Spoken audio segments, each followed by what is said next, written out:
Hi, my name is Jessica Priest-Akins. I'm here to give my speech for or against for my speech 1101 class. I am for legal immigration and against illegal immigration for a number of reasons.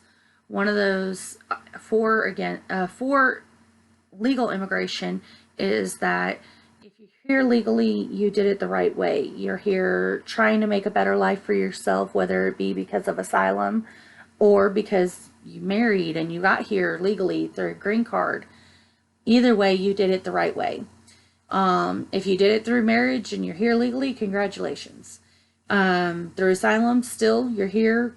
Congratulations on being safe from whatever situation you were in. A lot of people come here illegally, and they're still illegal at this point in time, too.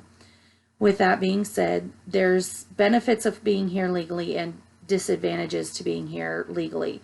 One of the advantages and disadvantages is being that employment. You can either have the skills and sets for employment and what blue collar workers or even business professionals are looking for. If that's so, congratulations.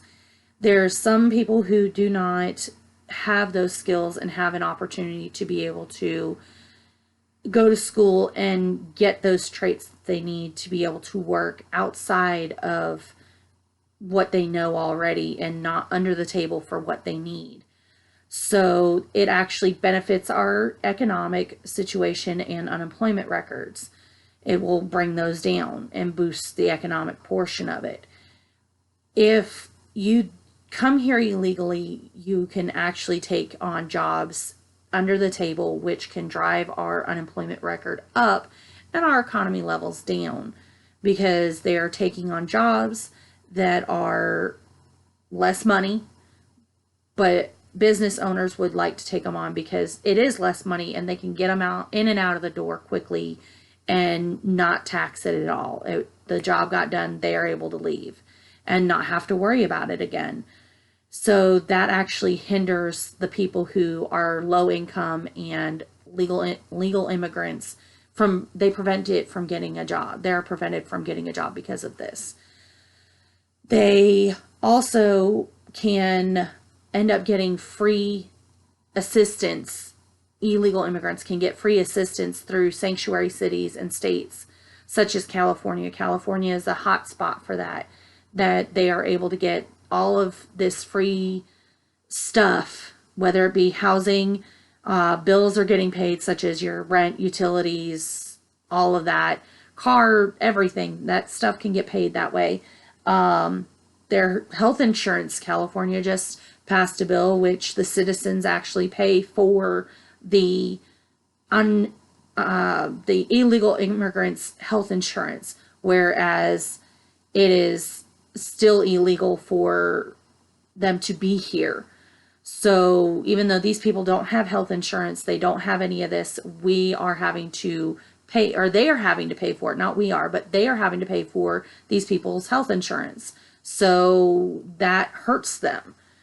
They're getting a lot of free stuff without having to have any repercussions, without having to have any taxes taken out, without having to have anything done to them. They're just living there for free and collecting the benefits of it. Whereas the United States citizens and the legal citizens are being hurt by it because we don't get those opportunities. There's citizens still living without health insurance and have major health problems because of it. And they're not being treated for it.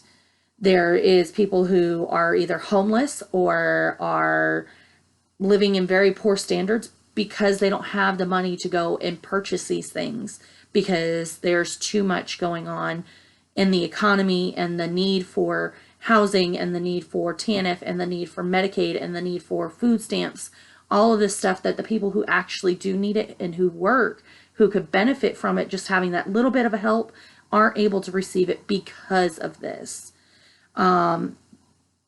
If you're here illegally, it's just better that they're deported. So there's also the cartel and the crime rate that will skyrocket. And California, again, is one of those big city states that has this going on. There's murders all the time. There's drug cartel. There's sex trafficking that is occurring and nothing is happening. They may get caught, spend 2-3 days in jail, go before a judge, and nothing is done. And they have to be released because they are a sanctuary city. They're not deported. They're not put in prison. Nothing, because they don't have a social security number. They don't have driver's license. They have no identification being here. They're here illegally. So they're able to be released and go back out into the country and do what they want, and nothing happened to them. And there's this going on all the time.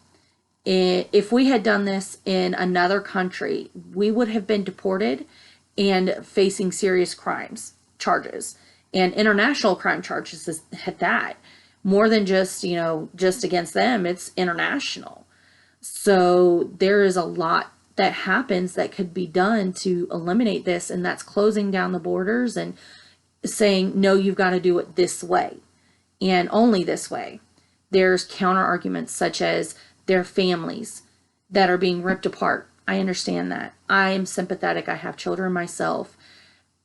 But if I had to live the lifestyle that they're being given and not expect something to happen, I would be very surprised. My children deserve to have every opportunity possible, and the United States is giving them that opportunity. If we were to come legally or illegally, I would expect for there to be consequences. I would expect to have to come legally because it's the right thing to do. It's what we're supposed to do. It'd be the same for any other country. The being here illegally, the counter arguments are there's families, they're human beings. They are seeking asylum. They deserve the same rights as United States citizens. They are trying to make better for themselves and make better for their families. And the big one is they're human. And I get that. I understand they're human. I'm human. I would want to be treated with decency. Not saying that they shouldn't be treated with decency. The families being ripped apart. There's drug cartel members that are actually using children to get into the United States illegally, which is harmful to the child, and it's harmful to the people who belong to the children because they're put in a situation that now their child's gone. So I would want my child taken away from whoever's taking hostage of them and sent away. I'd want them taken into custody and be like, hey, no, we're going to get you back to mom and dad. I'd be so grateful for that, but not a lot of people are. The living situations in these housing areas where illegals are held that are caught, I understand are not the best of situations. And I agree that there needs to be better housing situations because they are human beings. But do I feel as though they need to be here illegally? No. I do feel they need to go back because they're taking advantage of the United States. If you need asylum, go through the proper channels, fill out the proper paperwork. That is my spiel on that one. The fact that they should have the same rights as the United States citizens, I disagree. If you're not born here, you don't live here on a everyday basis, and you weren't born here or came in legally, you don't deserve the same rights. It'd be the same if I came to Mexico or England or Germany or Russia. They would treat me with just very little rights until I proved the right documentation as to why I was there. There is not many countries in the world, not just the United States, that would say, no, you need to do X, Y, Z. We can't just go and give you these benefits and say, hey, come in and just take advantage of the country. It doesn't benefit anybody.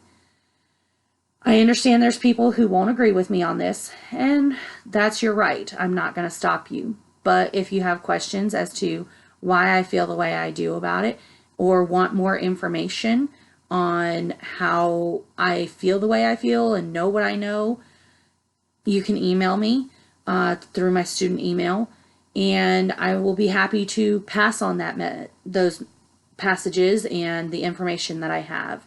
I want to thank everybody for hearing me out and not judging me for the way I feel and the way I believe, and